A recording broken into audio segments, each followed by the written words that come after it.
Konstitusiya və suverenlik ili münasibəti ilə Prezident İlham Əliyev tərəfindən ən böyük amnistiya təşəbbüsünün irəli sürülməsi dövlət başçısının humanizmə, sosial ədalət prinsiplərinə sadiqliyinin bariz nümunəsidir. İlham Əliyevin təşəbbüsü ilə qəbul edilmiş 2021-ci il 5 noyabr tarixli 8 noyabr Zəfər günü münasibəti ilə amnistiya elan edilməsi haqqında qərar 17.267 şəxsə şamil olunaraq indiyədək tətbiq edilmiş ən geniş amnistiya olmuşdur. 2025-ci ilin sonuna yaxınlaşarkən isə dövlət başçısı Konstitusiya və suverenlik ili çərçivəsində daha geniş əhatəli növbəti amnistiya aktının təşəbbüsü ilə çıxış edib. Bu dəfəki amnistiya aktı 20 minə yaxın şəxsi əhatə etməklə müstəqillik tariximizin ən böyük amnistiyası olaraq tarixə keçəcək. Amnistiya layihəsinin şəhid ailələri və qaziləri, eləcə də müharibə iştirakçıları, onların yaxınları, Ermənistanın müharibə cinayətlərindən zərər görənləri əhatə etməsi dövlətin ərazi bütövlüyümüz və suverenliyimiz uğrunda mübarizə aparan şəxslərə verdiyi daha bir dəyərdir. Layihənin 60 yaşdan yuxarı olanları, yetkinlik yaşına çatmayanları, həmçinin ictimai təhlükə törətməyən və digər yüngül cinayət törədənləri əhatə etməsi isə onlara dövlət tərəfindən yeni bir şansın verilməsidir.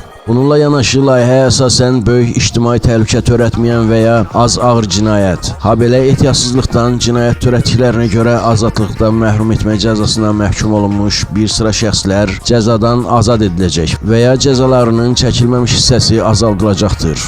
19 dekabr tarixində Milli Məclisdə Konstitusiya və suverenlik ili münasibəti ilə amnistiya elan edilməsi haqqında parlamentin qərar layihəsi müzakirəyə çıxarılaraq bir oxunuşda qəbul edildi. Qanunun aliliyi və hüquqi dövlət prinsipləri respublikamızda daim prioritet təşkil edir. Eyni zamanda əlamətdar tarixi hadisələr və xüsusi ictimai-siyasi mərhələlər ərəfəsində amnistiya aktlarının qəbul edilməsi ölkəmizdə formalaşmış humanizmin və dövlətçilik ənənələrinin bariz nümunəsidir. Prezident İlham Əliyevin təşəbbüsü ilə Konstitusiya və suverenlik ili çərçivəsində amnistiya aktının gündəmə gətirilməsi də məhz bu ali dəyərlərə söykənən, cəmiyyətin sosial rifahına və ictimai ədalətin təmininə xidmət edən mühüm addımdır. Bu təşəbbüs dövlət başçısının insan amilinə verdiyi yüksək dəyərin, hüquq və ədalət prinsiplərinə sadiqliyinin növbəti təzahürüdür.